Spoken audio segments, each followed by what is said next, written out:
नमस्कार, news state देख रहे हैं आप। मैं हूं आपके साथ अंजीत और वक्त हो गया सबसे बड़ा मुद्दा का। सीमा पार बैठे आतंकियों की नजर एक बार फिर हिंदुस्तान पर है। आतंकी एक बार फिर से समुद्र के रास्ते हमले की प्लानिंग कर रहे हैं और ये प्लानिंग मुंबई हमले से बड़ी भी हो सकती है। इसका खुलासा नेवी चीफ सुनील लांबा ने किया।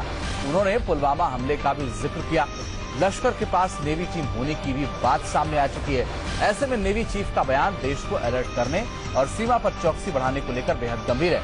सबसे बड़ा मुद्दा में इसी पर हम चर्चा करेंगे, लेकिन पहले सुनील लांबा ने जो कहा उस पर एक रिपोर्ट दी।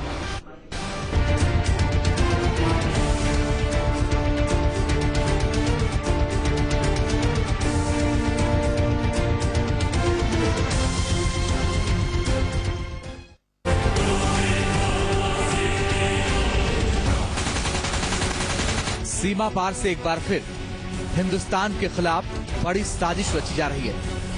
आतंकी एक बार फिर 26/11 जैसे हमले को दोहराने की फिराक में है। इस बात की आशंका जताई है खुद नेवी चीफ ने। We have all witnessed the horrific scale of the extremist attack in the Indian state of Jammu and Kashmir just 3 weeks ago. This violence was perpetuated by extremists aided and abetted by a state which seeks to destabilize India. We also have reports of terrorists being trained to carry out attacks with various modus operandi, including through the medium of the sea. We have seen how quickly terrorist groups evolve across the globe, with the particular brand of terror may well become a global problem in the near future. Pulwama हमले के बाद air strike में पाकिस्तान मुंह की खा चुका है, लेकिन फिर भी सीमा पर बैठे आतंकी अपनी नापाक हरकतों से बाज नहीं आ रहे। वो एक बार फिर से हिंदुस्तान को दहलाने की साजिश रच रहे हैं। पीओके में हुए एयर स्ट्राइक के बाद से सीमा पार से बड़ी कार्रवाई की साजिश रची जा रही है और नेवी चीफ ने अपने बयान से इसी साजिश की ओर संकेत देने की कोशिश की है। मुंबई हमले को भी आतंकियों ने समुद्री रास्ते से ही अंजाम दिया था। इस हमले के बाद से समुद्री सीमाओं की चौकसी बढ़ा दी गई है। बात करें अगर मुंबई की, तो 26/11 आतंकी हमले के बाद से मुंबई को पूरी तरह से सीसीटीवी कैमरे में तब्दील कर दिया गया। यानी कि समंदर के किनारे से लेकर शहर तक पूरी तरह से सीसीटीवी कैमरे जो हैं वो लग गए।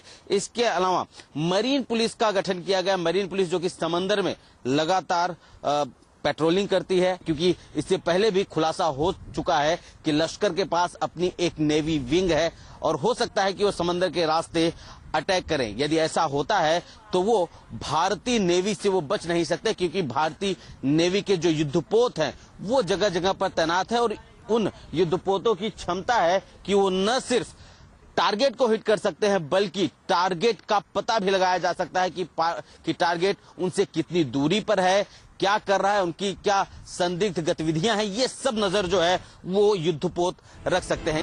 हमारी समुद्री सीमाओं की चौकसी पहले से ज्यादा है और नेवी भी नए नए हथियारों से लैस है। लेकिन सवाल यह कि आखिर सर्जिकल स्ट्राइक और स्ट्राइक के बाद भी पाकिस्तान सुधर क्यों नहीं रहा। मुंबई से शलन सिंह के साथ टीम न्यूज टेन। और सबसे बड़ा मुद्दा में जो आज आपके लिए सवाल है वो बताते हैं, इसका जवाब आपको देना है। आज का सवाल क्या है ये आपको बताते हैं। क्या एयर स्ट्राइक के बाद भी नहीं सुधर रहा पाकिस्तान? मोबाइल उठाइए और फटाफट अपनी राय ट्वीट कीजिए। हैशटैग सबसे बड़ा मुद्दा @NewsStateHindi। और इस पर बात करने के लिए मेरे साथ स्टूडियो में मौजूद हैं एनपी सिंह साहब, पूर्व नेवी ऑफिसर हैं। इसके अलावा retired major general Ajay Chaturvedi sahab हैं, रक्षा विशेषज्ञ। Retired air marshal R C Vajpayee sahab हैं। इसके अलावा पूर्व राजनयिक अनंत झा साहब। आप सभी का बहुत स्वागत है। सबसे पहला सवाल एनपी सिंह साहब आपसे, 26/11 का जो हमला हुआ वो समुद्र के रास्ते ही आतंकी आए थे और मुंबई के शहर तक पहुंच गए थे। इस बार फिर से सुनील लांबा साहब ने इस तरह के संकेत दिए, हम कितने तैयार हैं? बिल्कुल, हमारी नौसेना हर तरह से किसी भी समुद्र के रास्ते से होने वाले हमले, आतंकी हमले के लिए पूर्णतः तैयार है। और जो 26/11 हुआ था, जो समुद्र के रास्ते बॉम्बे में अटैक किया गया था, वो भारत पर होने वाला अब तक का सबसे बड़ा आतंकी हमला था। और उसके बाद से हमने बहुत बड़े सुधार किए हैं। और अगर आपको याद होगा कि दिसंबर 2014 में एक एक्सप्लोसिव से भरी हुई बोट को हमारे कोस्ट गार्ड ने वहीं इंटरसेप्ट करके बर्बाद कर दिया था। वो एक्सप्लोजन से भरी हुई थी। सो लश्कर तोयबा का पहले से ही and it is a part of state sponsored terrorism, क्योंकि समुद्री रास्ते से आके अटैक करना और उतनी तैयारियां होना बिना वहां की नेवी के सपोर्ट के संभव ही नहीं हो सकता है। लेकिन आज हमारी नेवी उस तरह से अलर्ट है, चाहे कोई भी under water, on the water और ओवर सी, तीनों रास्तों से अगर कोई भी किसी तरह का भी इंट्रूजन होता है, हम तीनों तरह से उस हमले को विफल करने में और काउंटर अटैक करने में पूर्णतया सक्षम है। ठीक है सर। आरसी वाजपेयी साहब, समुद्र के उस पार साजिश रची जा रही है और आतंकी समुद्र के रास्ते आ सकते हैं। एयर स्ट्राइक की जरूरत अब वहां भी है क्या? बिल्कुल। हमारी हवाई सेना जो है वो हर टारगेट के ऊपर जहां से हमें कोई भी आशंका है कि हमारे ऊपर आक्रमण हो सकता है, चाहे वो हवाई जहाज से हो, चाहे वो समुद्री पानी वाली जहाज से हो या थल सेना से हो, हम उन ठिकानों पर जहां से संभावना है किसी प्रकार के आक्रमण की, उसका हम समूल नष्ट करने के लिए तैयार हैं और उसके लिए बिल्कुल चौकस चौकन्ने हैं।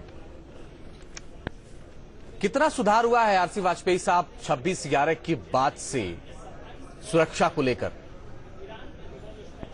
संक्षेप में अगर आपको बतावें, हम जहां तक समुद्री रास्ते से हमारे ऊपर आक्रमण का प्रश्न है जी, हमने अपनी सर्वेलेंस कोस्टल एरिया में पूरी जगह लगा रखी है और इसके अलावा और जो हमारे कोस्ट गार्ड हैं और हमारी पुलिस है, जहां जहां से संभावना इसी प्रकार के उनके आक्रमण के उनके घुसपैठ की है, वहां हम सतर्क हैं, चौकन्ने हैं।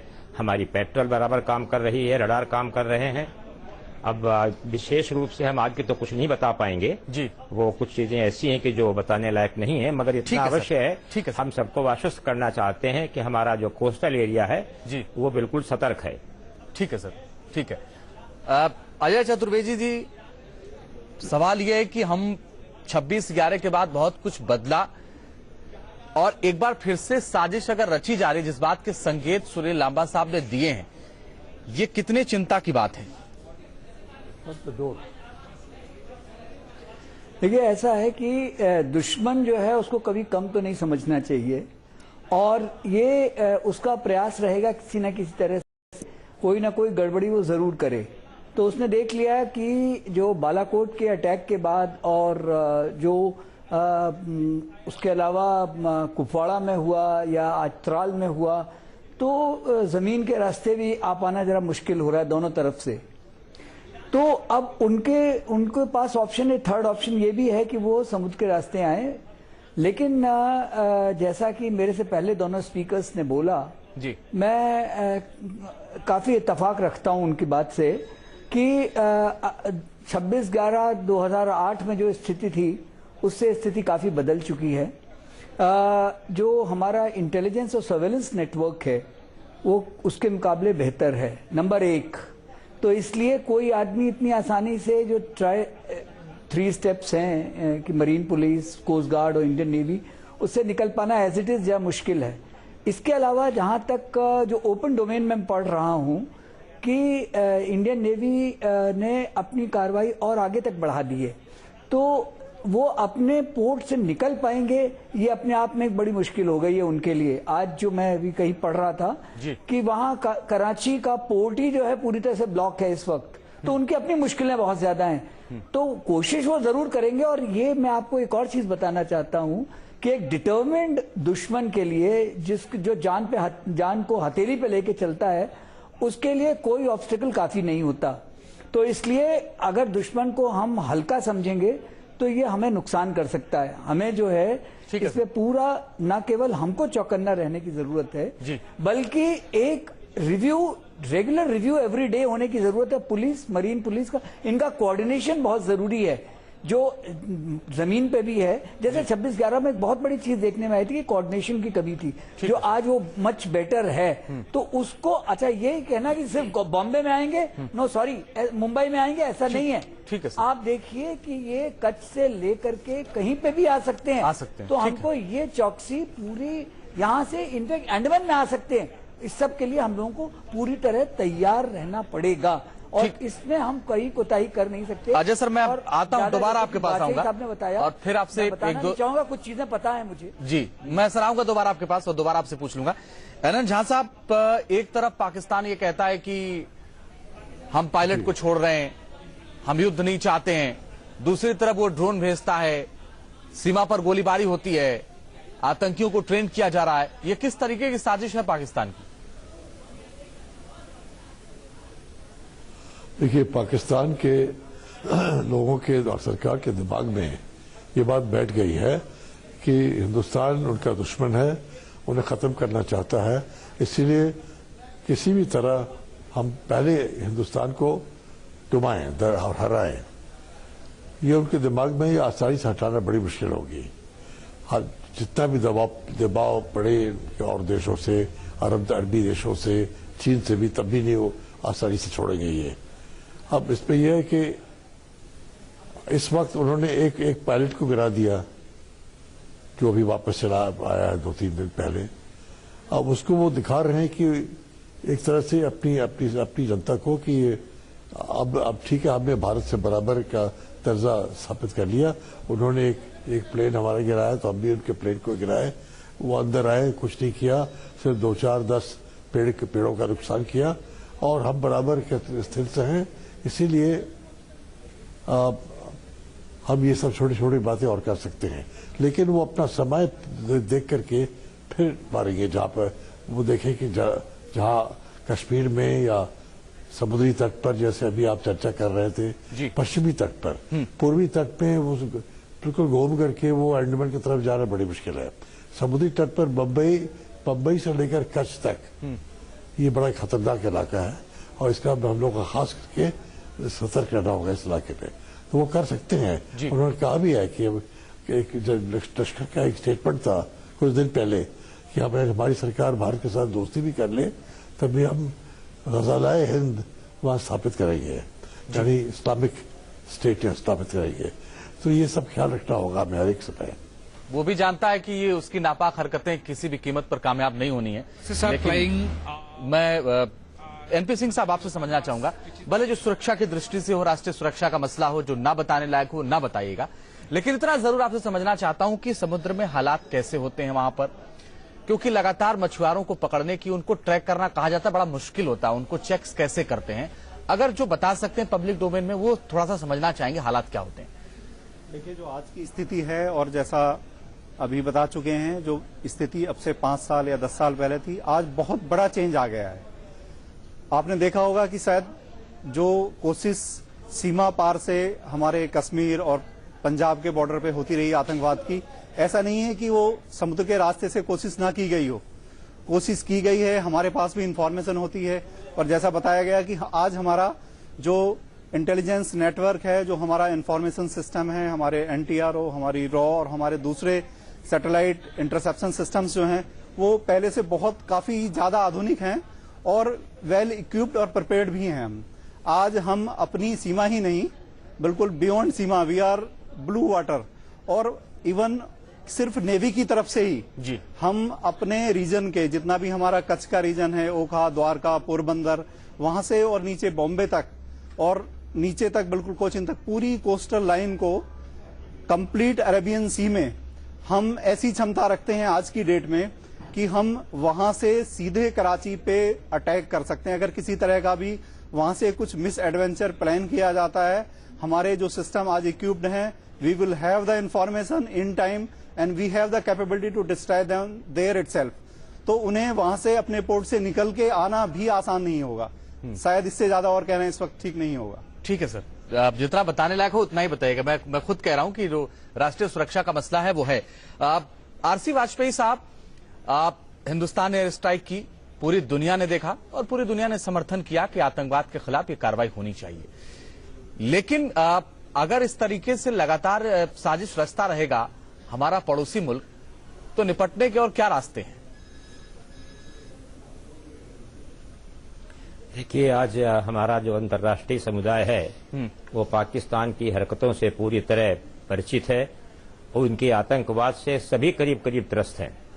उनकी इन हरकतों को बाज नहीं आ रहा है पाकिस्तान अपनी इन हरकतों से, और जो कार्रवाई की अमेरिका ने और राष्ट्रों ने इसके खिलाफ अभी हाल में, ये और भी अधिक रूप लेंगी। यहाँ खाली बंद नहीं होगा, क्योंकि वो पाकिस्तान ऐसा है कि जैसा मैंने पहले भी कहा है कि ये बिल्कुल झूठ का पुलिंदा है। वो किसी के ऊपर उसके ऊपर किसी का विश्वास करने लायक नहीं है। वो कहता कुछ है, करता कुछ है। कभी आक्रमण की बात करता है, कभी सुलह की बात करता है। और आप देख रहे हर, चाहे सन 65 की लड़ाई हो, 71 की हो, 99 की हो, हमेशा वो झूठी प्रचार करता रहा है और आज भी झूठा प्रचार कर रहा है। आप देख रहे हैं किस प्रकार से उसने हमारे ऊपर आक्रमण किया और उसका जो ऐसे केंद्र हैं जहां पर उसका आतंकवाद की ट्रेनिंग हो रही है, उनको समूल नष्ट करना आवश्यक है और ये यहाँ बंद नहीं होना चाहिए। जो प्रयास शुरू किए हैं भारत ने, पूरा विश्व समुदाय हमारा साथ देगा। ईरान का आप अभी देख रहे हैं कि क्या हालत उसने वहां पर भी की है। अफगानिस्तान में भी उसने इसी प्रकार की हमला किए हैं। तो इसका बदला लेना बहुत आवश्यक है। बदला नहीं, बदला हम लोगों ने केवल आतंकवाद के खिलाफ लिया है, पाकिस्तान के खिलाफ है सच नहीं, मगर पाकिस्तान द्वारा संचालित ये आतंकवाद जो है उसके खिलाफ हमें पूरी कार्रवाई करनी पड़ेगी और यहीं समाप्त नहीं होगी। ये जी। हमारा जो कोऑर्डिनेटेड एफर्ट है, नेवी, एयरफोर्स, आर्मी, इनकी रोज मंत्रणा होती है, तय करते हैं कि हमें क्या है और हम सबको आश्वस्त करना चाहेंगे कि हम पूरी तरह सक्षम हैं, समर्थ हैं पाकिस्तान से निपटने के लिए। और अभी तक हम लोग जो कहते आए हैं कि हम अगली बार देख लेंगे, अगली बार देख लेंगे, अब समय समाप्त हो गया है, उस तरह की बातचीत समाप्त हो गई है और हम अब एक्शन के मूड में हैं और जब तक कि पूरी तरह समाप्त नहीं होगा तब तक हम ये कार्रवाई जारी रहेगी। अजय सर, सहमत हैं आप सर की बात से? और क्या लीडरशिप में वो इच्छा शक्ति है कि अब आर या पार? हाँ, ये जी, वो तो लीडरशिप दिखा रही है कि उनमें इच्छा शक्ति है कि उन्होंने जो बालाकोट का एक्शन लेने का निर्णय लिया, वो एक बहुत बड़ा निर्णय था। इसके पहले 2016 में भी एक निर्णय लिया, एक बहुत बड़ा निर्णय था। पहली बार हम लोग इस तरह से अपनी सीमाओं से आगे जाने का प्रयास कर रहे हैं। 26/11 के बाद भी नहीं गए, कारगिल के टाइम भी नहीं गए। लेकिन जो मैं एक चीज बताना चाहता हूं, इसमें एक और ऐड करना चाहता हूं कि ये आतंकवाद की लड़ाई सिर्फ फौजों से कम नहीं होगी। फौज तो अपना काम, उनको एक टास्क मिलेगा, उनका एक मिलिट्री ऑब्जेक्टिव होगा, उसको वो पूरा करेंगे। और हमारा टास्क आज की तारीख में आतंकवाद को काबू में करना है। मैं बहुत सोच समझ के शब्द काबू इस्तेमाल कर रहा हूं। आतंकवाद जो खत्म होगा जब कॉम्प्रिहेंसिव नेशनल पावर पाकिस्तान के खिलाफ लगाई जाएगी और स्ट्रेटेजिक लेवल पे उसकी कॉस्ट बढ़ती जाएगी। जैसे आपने उनके 2 ड्रोन गिराए, या आज उनकी पूरी फौज वेस्टर्न बॉर्डर से मोबिलाइज होकर ईस्टर्न बॉर्डर पे आ रही है, तो ये सब इट इज कॉस्टिंग मनी। ये पैसे मुफ्त में नहीं हो रहा। उनके डीजल की कीमत बढ़ती जा रही है क्योंकि उनके यहाँ पूरा ब्लॉक है। तो इस सब को करके और इसमें एक इच्छा शक्ति रखनी पड़ेगी कि अब की से उनको जागने नहीं देना है, नंबर 1। नंबर 2, इस देश को ये निर्णय लेना पड़ेगा कि हाँ, ये हमारी लड़ाई है और हमें ही लड़नी है। अगर आप सब बोल्टन साहब की तरफ देखते रहेंगे या मैक्रॉन साहब की तरफ देखते रहे, टेरेसा मे की तरफ देखते रहेंगे या शी जिनपिंग की तरफ देखते रहेंगे, तो सॉरी, उनके अपने इंटरेस्ट हैं, उनके अपने इंटरेस्ट हैं जो उसके हिसाब से वो काम करेंगे। आपको आपके इंटरेस्ट में जो आपके साथ है वो उससे हिसाब से करना है। और हमको एक बहुत पूरे देश को, इसमें जो देश के अंदर के गद्दार हैं उनको बहुत जगाने की जरूरत है, क्योंकि पाकिस्तान जानता है कि वो लड़ाई में हमसे नहीं जीत पाएगा। तो बात आप कह रहे हैं सर, हमारे यहाँ तो ये भी एक दिक्कत है कि एक पार्टी के नेता कहते हैं कि हमने 250 आतंकी मार दिए, दूसरे कहते हैं सबूत दिखाओ कहां मार दिए। तो ये भी तो चलता है ना हमारे देश में, इनसे भी निपटने की जरूरत है, क्योंकि इनको भी मैं वही कहना चाहता हूं कि इन बातों से हम लोगों को बच करके अपना लक्ष्य पूरी तरह का, और देश में पूरी एकता की जरूरत है। क्योंकि अभी मैंने देख रहा था कि एक कोई मुख्यमंत्री जी का भाषण वहाँ के सीनेट में पढ़ा जा रहा है कि देखिए ये हमारा सपोर्ट। एनएन झा साहब, चीज नहीं होनी। एनएन झा साहब, क्या इसको एक नेशनल चुनाव नजदीक है इसलिए पॉलिटिकल मुद्दा भी बनाने की कोशिश की जा रही है? देखिए, ये कहना मुश्किल है और बिल्कुल बेबुनियाद है कि ये सारा हुआ किसी एक पार्टी को मदद करने के लिए चुनाव के वक्त। अगर ये होता तब तो बहुत बड़ी चीज है। इमरान खान ने की, वो जानबूझकर ये कर दिया कि किसी एक पार्टी को बहुत उसका फायदा हो, लाभ हो। ये बकवास है। और मैं अपील करता हूं कि जितने अपोजिशन के लोग हैं वो सब गवर्नमेंट के साथ मिलकर के एक ही आवाज से बातें करें, एक ही आवाज से बोले कि वो भारत के खिलाफ कोई भी एक्शन होगा, कहीं भी होगा, समुद्री तट पर हो, एलओसी पर हो, कहीं पंजाब में हो, राजस्थान में हो, कहीं भी हो, उसके खिलाफ मिलकर हम भी एक्शन लेंगे फौरन।